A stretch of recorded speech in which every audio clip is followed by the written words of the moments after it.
Does your homeschool feel kind of ordinary? No big exciting extras, just you and the kids showing up each day and getting the work done. And maybe you've wondered, is this really enough? With all the fun opportunities out there, it's easy to feel like you should be doing more. But what if this simple, steady rhythm is exactly what your kids need?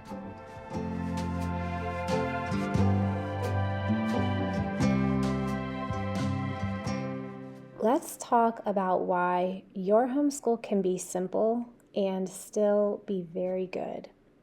One of the most encouraging things I have read as a homeschool mom came from a very obscure article many years ago. I can't even tell you exactly what magazine it came from, but I was reading about a young man who was a homeschool graduate, and his mom was kind of an old school homeschool mom. She wasn't up on all the latest fancy curriculum. She may have even just used like a textbook style. They went on a few field trips, did some exciting things, but there was nothing that really stood out about his education at home, except he said that it was simple. They read good books together. They had good relationships. And reflecting on his education, he said it was excellent. When I look back over our 16 years of homeschooling, there have been many highlights. I think of some of the field trips we've taken and some of the experiments we tried. Some of my favorite books took us to places together. There were many great moments, but for the majority of our homeschooling years, they were just simple mornings like this one.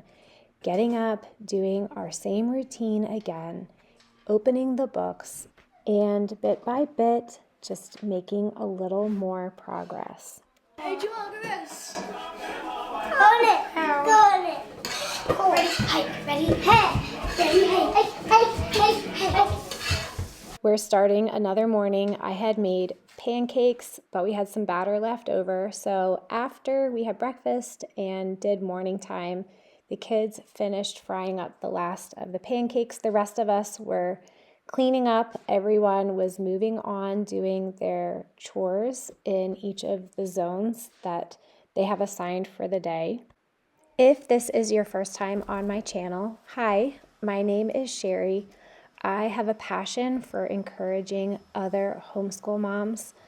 I'm a Christian mom who's been homeschooling for 16 years. Together, my husband and I have 10 children, ages 21 down to 3. Homeschooling has not been easy, but it's one of the best decisions we ever made for our family. And that's why I've started this channel, to encourage other families. I also have a website, Our Life Homeschooling, where you can find tons of great resources, book lists, free copywork, and so much more to help you in homeschooling. One thing I can say confidently after all our years of homeschooling is that you don't have to have the latest and greatest curriculum to give your kids a great education. I have been to a couple of homeschool conventions.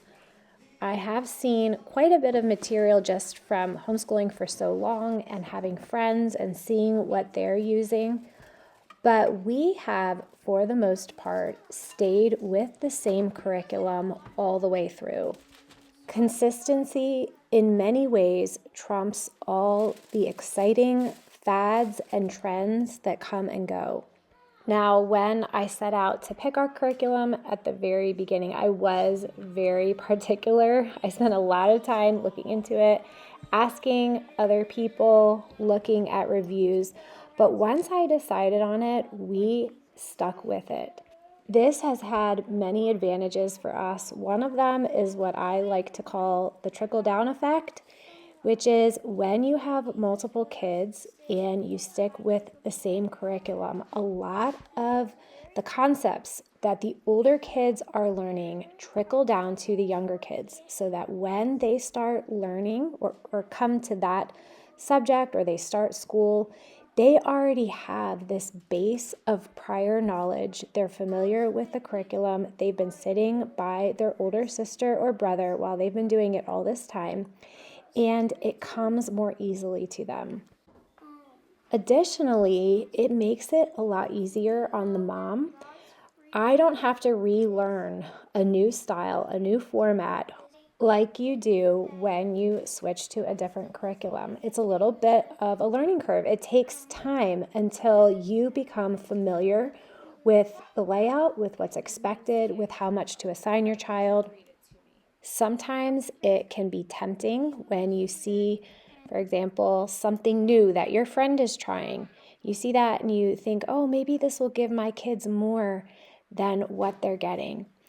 But staying simple and sticking with the curriculum that you have gives your kids a security and gives you the confidence to help make learning smoother. Now, I'm not suggesting that you never switch curriculum if you're using one that's just not working for you or your family. But I just want to say that your curriculum can be very simple and you don't have to have the best or the latest. One way this has benefited me personally, especially with math, is that I've learned how to be a better teacher because each time I teach the same thing, it's easier. And I know how to break it down in a way that my kids can pick it up more quickly. Another trademark of our homeschool is that we just have some very basic tools: a globe, some maps, an abacus, some counting blocks, base 10 blocks. I have a whiteboard and dry erase markers that we use all the time. I have slip covers that I'll put different sheets in that the kids can use dry erase markers and do over. We have internet access, so they have the world of knowledge at their fingertips. This has made the biggest change in education. People no longer have to go to a place to learn. You can learn anything you want to on the internet. Over time, we have collected quite a large library of books. We regularly go to the library. All these are simple things that any family can do. We haven't always been up on the latest homeschooling trends, yet I can say, looking at our kids, especially our older ones and our son who's graduated, they are more well-read and know more about history than I did with a college degree. This is why I can say so confidently to you that your homeschool can be very simple and yet very good. One of the best resources we all have available is the Bible, God's Word. If you're not reading the Bible as part of your family life, as part of your homeschool, you're missing one of the most valuable resources you have available to you. The fear of the Lord is the beginning of wisdom, and knowing your Creator is insight. So this is where it all should start for us as Christian moms. Another decision that we've made very intentionally for our family is that we're not going to let sports or any extracurricular activities quietly steal away our family life. Now, I'm not against sports or extracurricular activities by any means. Our kids have all been involved in them in some way or at some time or another. We've given our kids piano lessons.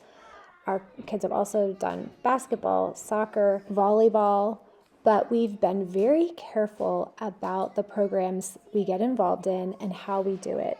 For many years, we had each of our kids taking piano lessons, but we had a teacher who was willing to come to our house and give them lessons back to back. So that was a perfect fit. Right now, our 4 teenagers are in a volleyball league. They're all on different teams, but they practice on the same night, go to the same place, and then have tournaments twice a semester. We're so thankful for this opportunity for them because they can be involved and they love playing. It's been really fun for them, but it's not taking away from our family life. One truth that's often overlooked is how much the atmosphere in our home impacts our kids. A calm, engaged, and nurturing parent creates an environment where learning thrives. When we try to do all the things, and believe me, I know how tempting it can be when you see other families and you just think, oh, are my kids missing out? But when we try to do everything, there's always a sacrifice that has to be made. Are you gaining one thing only to lose what matters most to you? You don't have to do all those things. And in fact, it may not be good for your kids to do all those things. One quote I love is by C.S. Lewis, who said, "Greatest service we can do to education today is to teach few subjects. No one has time to do more than a very few things well before he is 20. And when we force a boy to be a mediocrity in a dozen subjects, we destroy his standards, perhaps for life." Okay, math. Let me see, math and copywork. What do you have here? Copywork? Okay, hold on. Wait, read this to me. Isaiah 55:6-7. Seek the Lord while he may be found. Call upon him while he is near. Let the wicked forsake his way, and the unrighteous man his thoughts. This week in math, James is learning how to multiply double and triple digits with decimals and where to place the decimal point. And then William and Julia are reviewing their multiplication facts. I got out some old sheets of simple facts on them that I put in a slipcover, and they use a dry erase marker. And this is just a great way to sharpen up their facts. I've found that if kids know their computation facts, adding, subtracting, multiplying, dividing, automatically, then moving on to decimals and fractions is much easier for them. So you got 23 divided by 100, so then you did... 2 times 0 is 0.23. 0. Okay, that looks right. 0 times. All right, explain this one to me. No time.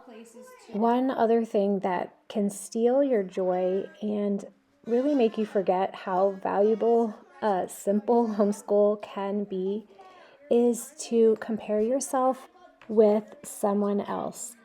In homeschooling, you almost have to put blinders on. There's always going to be someone else who is more crafty, who's smarter, who plans more exciting trips for their kids. Back when I was brand new to homeschooling, I heard of this mom that I knew who was a homeschool mom, and she was sewing these really creative costumes for her kids after they finished reading a book so they could dress up as the character in the book. Now, if you do that, I am not trying to discourage that by any means, but I remember thinking at the time, is that who I have to be? Is that what a homeschool mom is? I've learned that it's not. I've learned that I have some unique gifts that I can offer to my kids, that God specifically gave these kids to me, and that I don't have to be anyone else. I don't have to be that other mom. And she's doing a great job with her kids, but what I'm doing is also very good. I want to share with you a free resource that's available on the blog this week. This is free copywork about Abraham Lincoln, so it's perfect for President's Week. This is all taken from Ingrid and Edgar Dallaire's book. They have lots of great books, but this one is from the book Abraham Lincoln. This would be a great book to read for the upcoming President's Week, and then to give your kids the copywork that goes along with it. You can find it on the blog, ourlifehomeschooling.com, and I'll also link it below. I'm still reading the Raggedy Ann collection of stories to my kids this week. Our 3-year-old just loves it. He keeps asking for it over and over again. He loves Raggedy Ann and the story of Mr. Hooly-Gooly, the nice police officer. And then with our older kids, today our oldest kids are at co-op, so I just have my younger ones here with me today. With them, I am reading The Saturdays by Elizabeth Enright. This is a great series. It's called the Melody series. I want to remind you that your home is already a rich place for learning. Everyday life, what you're doing with your kids, cooking, cleaning, building, talking, reading together, all of these life skills, all of these moments for connection, they are teaching your kids important values. You are passing them down to them. Growth happens quietly and in ordinary moments, and it's just as real as any flashy activity. I'd love to hear from some of you out there. Have you had a time where you saw some flashy curriculum or maybe something that someone else was doing and you became tempted to think that what you're doing isn't good enough? How did you overcome that? This can be a temptation for all of us from time to time, especially since we live in a social media world, a Pinterest world, where things just look perfect. A simple homeschool isn't boring. It's steady and it's intentional. And your kids are learning more than you realize every day. If you enjoyed this video, you might also like a video I did a couple weeks ago called Why I Choose the Boring Life and Homeschool My Kids. I'll link that for you so you can check it out. Thanks for watching today. I hope this encouraged you. If it did, please like and subscribe. I do one video a week on homeschooling encouragement for everyday moms. I'll see you next week.